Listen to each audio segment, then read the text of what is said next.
Good day, ladies and gents, and welcome to Module 2, which is the letter of application. So perhaps you have already studied the how to write a letter of application when you were in your high school days, but we're just going to check how much you know about how to write a letter of application. So we have here our three objectives for this module. So the first objective, things to consider in the physical appearance of application letter.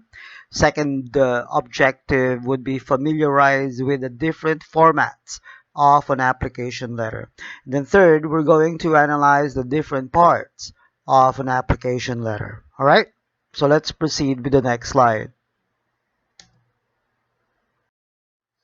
So first thing is first, okay, before you could write a letter of application, you need also to check your knowledge about the following. All right, so make sure you have a very good way of writing the composition, and you have to check your grammar, you have to check the spelling, you have to check the paragraphing.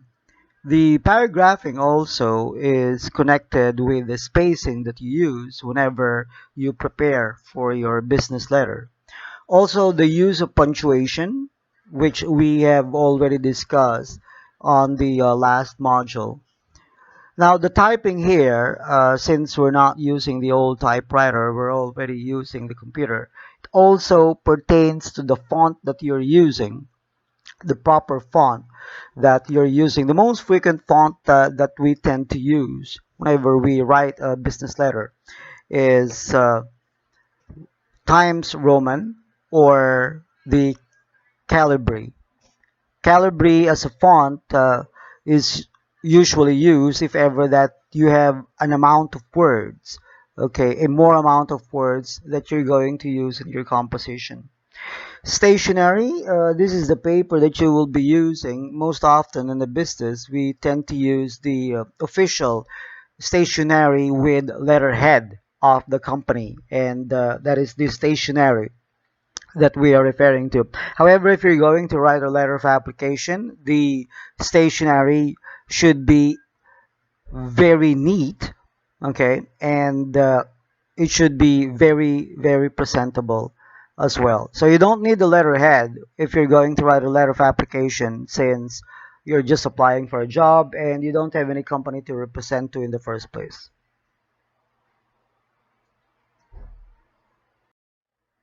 So here are the three main models of application letter. So you have number one, unsolicited application letter.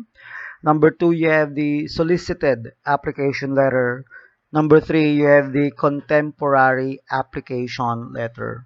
Okay, so when you say unsolicited letter of application, um, in the first paragraph of your letter, you usually mentioned a name of a person who referred you to the company whom you are applying to. So that is what you call unsolicited application letter.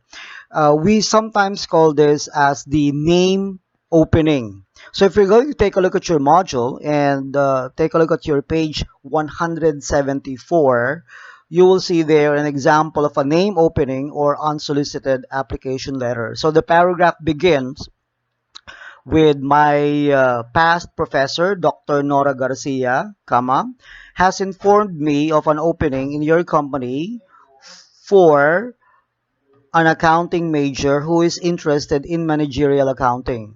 Period. I should like to be considered for this position. So you may notice that the unsolicited application letter, the writer mentioned a name of a person, okay, who informed him about the so-called opening for the so-called position, okay.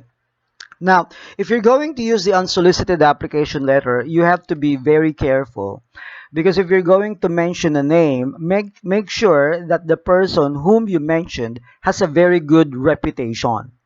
The name of the person that you could mention could possibly be still connected with the company, or possibly be a former employee of the said company.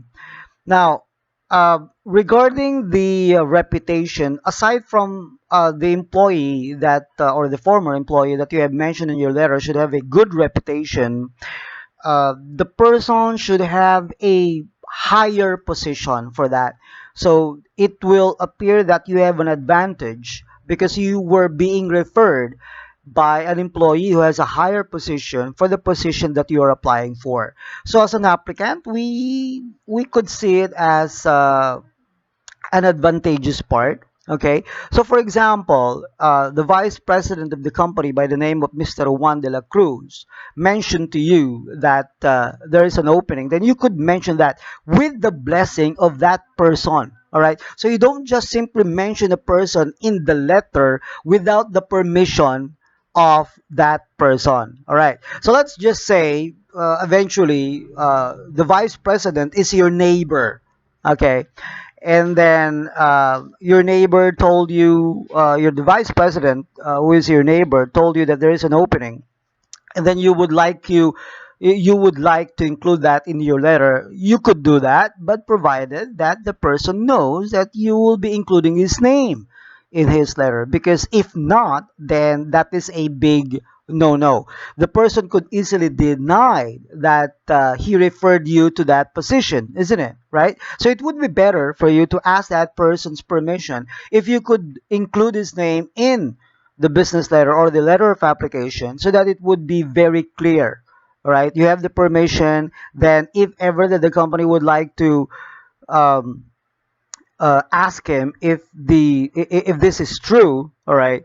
So therefore, the person or the vice president or your neighbor could say yes. All right.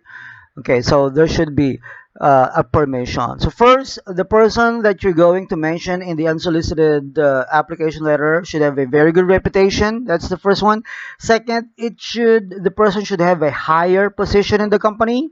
And third, the person should know about that you will be including him, all right, to your application letter. All right. So those are the things that you need to know on the unsolicited letter of application. Okay, so the second one is solicited application letter.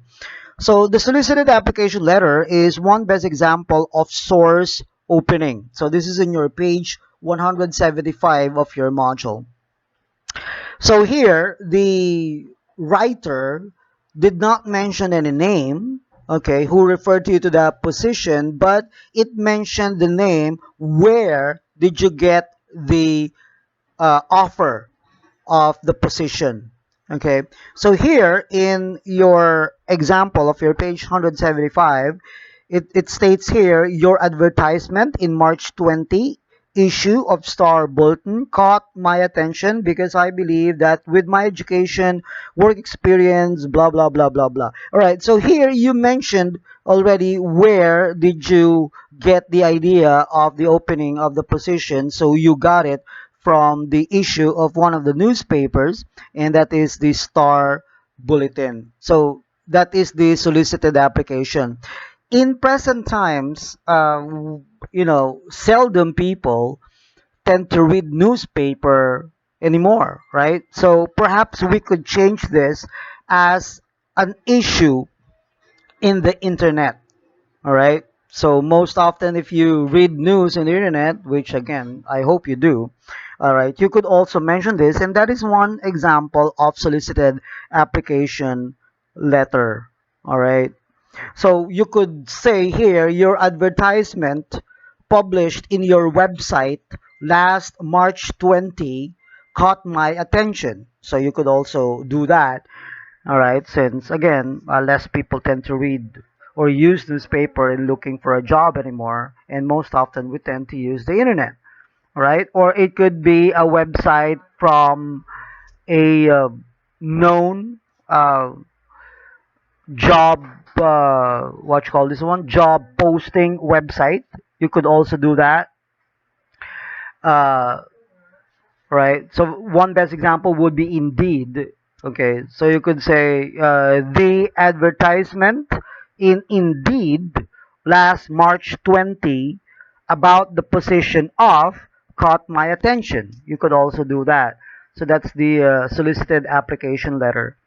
The third type or the third model of application letter is called the contemporary application letter. So if you're going to take a look at your 176 page, all right, you could see there an example. So in the first paragraph, it goes like this. Some years ago, a college diploma was a valuable commodity. Period. Some years ago, a college diploma was a passport to a job. Period. Some years ago, comma, a college diploma meant influence and status. Period. But, comma, that was several years ago. Actually, this is an example of a creative opening. To tell you the truth, we do not use contemporary application letter anymore. All right. So, if you would like to be more artistic in writing the letter of application, you could do this, but it is not advisable. All right. For what reason? Because remember, the company whom you're applying to would be looking on the first sentence or the first paragraph of your letter. And just like what we have mentioned, in terms of business composition, it should be briefly, directly, or the message should be brief and it should be directly given to the readers. So if I am the interviewer, the first thing that I'm going to take a look is the first paragraph of your letter of application. So if you're going to use the contemporary, you know what I'm saying? So it's just a waste of time because I need to read the second paragraph. So it gives me more time to know who is this applicant and what he wants in the first place. So in other words, the third model is not being used. All right. So sorry to say, you don't have to use this type of model of letter of application anymore. All right. Okay. So let us proceed to the next slide. All right, so you have here the different parts of your letter. So you have the first, the second, third, and the last paragraph. Okay, so if you're going to take a look at the first paragraph of your letter, you have here the different styles and techniques, right, in your opening part or the beginning part of your letter. All right, you have the summary opening, you have the name opening, you have the source opening, you have the news time opening, you have the question opening, you have the personalized opening, and you have the creative opening. So much of the three parts or the different styles here we already discussed, right, in the previous slide. So we already discussed about the name opening. We already discussed about the source opening. We also discussed about the creative opening. All right.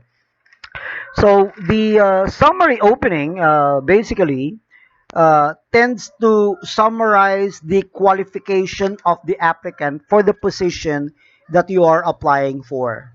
All right. So if you need to summarize it all, then that would be the beginning of your paragraph, the beginning of your sentence. So you have here an example in your page 178. I understand that continuing writer in your station must be interested in and knowledgeable about different types of music. Period. She must be an achiever and eager to advance professionally. Period. On top of these, she must have the ability to write. Period. I possess this qualification and should like to be considered for the job. So you may notice here in the example, the writer summarizes the things that the company needs for the said position. So the company needs, okay, a writer who is interested and knowledgeable in different types of music.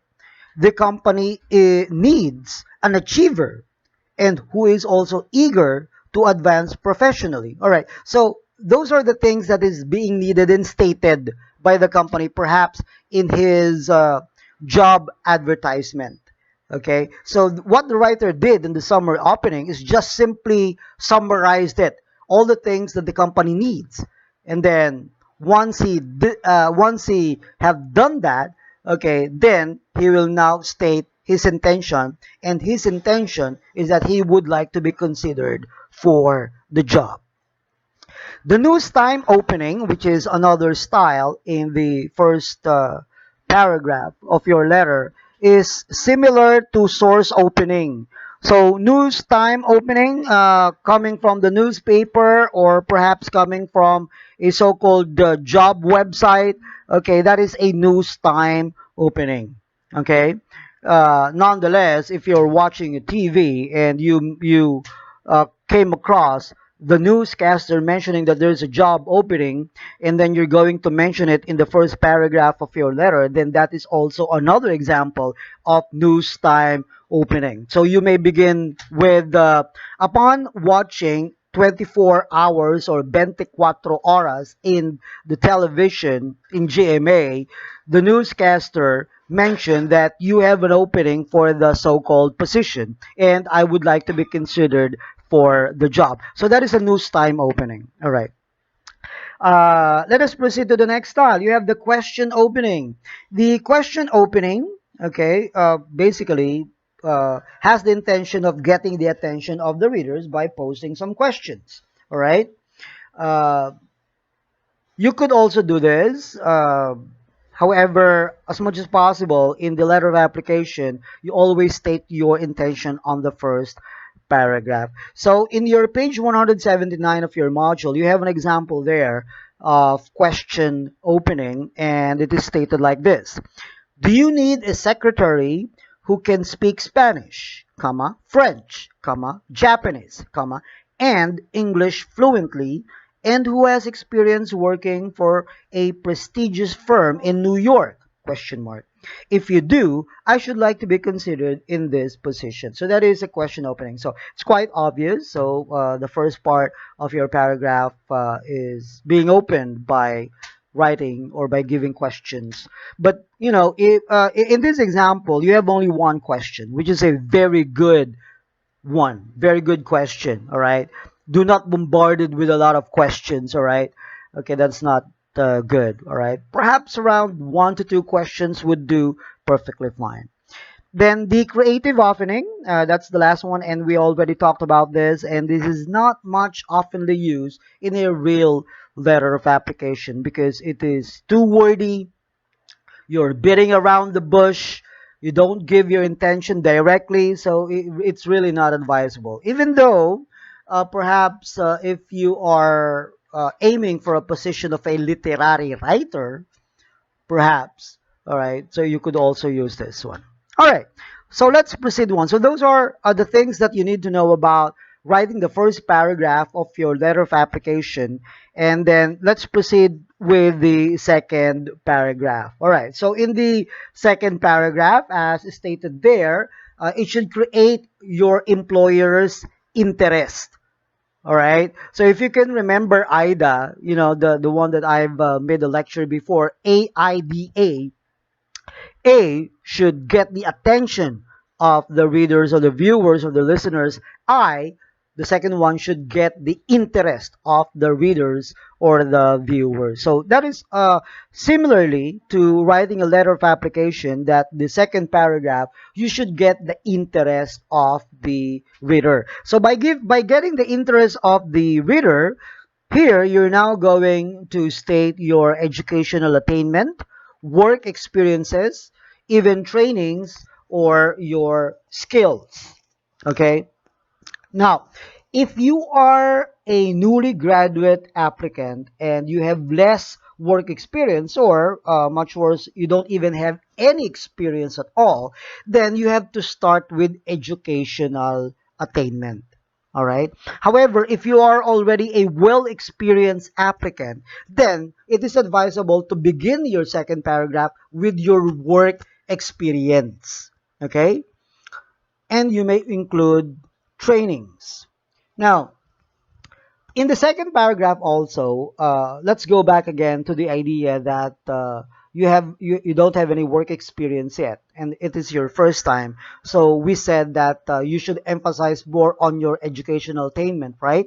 You may also include your activities in school. That is, if you're active in other school organization. All right. So if you're active in a school organization, you could also mention that. So you may start with the second paragraph saying, I've graduated from San Sebastian college, batch, etc., majoring in mass communication. I also was the vice president for Sebastinian Theater Arts Guild and made an impact to the members and group of the organization by contributing a lot of activities, productive activities in relation to theater. Period. So that is an example of the second paragraph, that even though I don't have an experience in the position that I'm applying for, I emphasize on not only the educational background but also the things that I've contributed when I was in college, when I was studying. So that is also worth mentioning for. You may also enumerate your skills and make sure that when you enumerate your skills, those skills are related to the position that you're applying for, or uh, that those skills that you have enumerated should be true, all right? Because remember that the interviewer could ask you some questions based on what you have written there. So if you cannot even explain the skills that you're mentioned there, then that would be a problem during the job interview, all right? On the third paragraph, okay, so make your employer believe that you are the right person for the job. So here you're now going to convince the interviewer or the reader, all right? You're going to get their decision that you are the right person for the job. So if you're going to take a look again on your module on page 180, okay, so you have there the third paragraph, making your employer believe or your future employer believe that you are the right person for the company. Okay? So you have there some good examples. So the first sentence could be uh, you're going to attach or your enclosed proofs of your qualification, such as your transcript of records, your diploma, your certificate in terms of finishing a seminar, something like that, or trainings for that matter, all right, so on and so forth.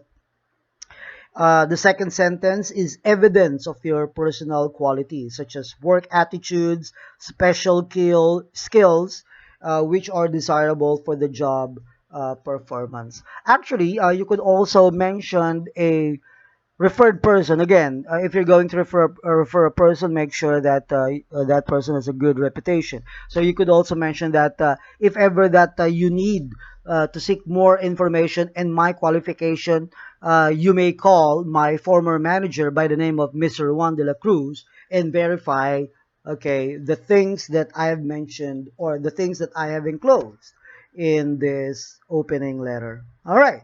So that is your third paragraph of your letter of application. And then, of course, the last paragraph, urge your employer to act on your application. And by doing so, all right, the purpose of the last paragraph should be you will be requesting for an interview, all right? Or give the exact information about the place, time of the interview, and your contact number. Even though you've already stated this, or this is included in your resume, for emphasis purposes, you may also place this in your last paragraph. So if you're going to take a look at your example on the fourth paragraph on page 181 of your module, you could see there, may I have an interview? Question mark. You can reach me by telephone between hours of 7 and 9 p.m. You could also do that. Okay. Or you could mention, or you may not be putting it in a question form. You could say, I would appreciate very much for an interview, comma, you can reach me at my cell phone number at, all right, then mention the number, anytime. All right. All right. So instead of mentioning between this and that, you could say you could reach me anytime. But make sure that your number would not be busy, or the number that you have mentioned is always available. So you have another example there. I shall appreciate your meeting me at your most convenient time, so I can discuss my qualification for starting a new career or successful career with your company. All right, so that is the parts of the letter of application. Okay, before you answer exercise 21, I will be giving you a sample letter which I will be attaching also to this folder, and I would like you to tell me something about it. So you're going to explain how did the writer write the first, how did the writer write the second, third, and fourth paragraph. So we're going to have a content analysis. After you have done that, then you can now answer exercise 21.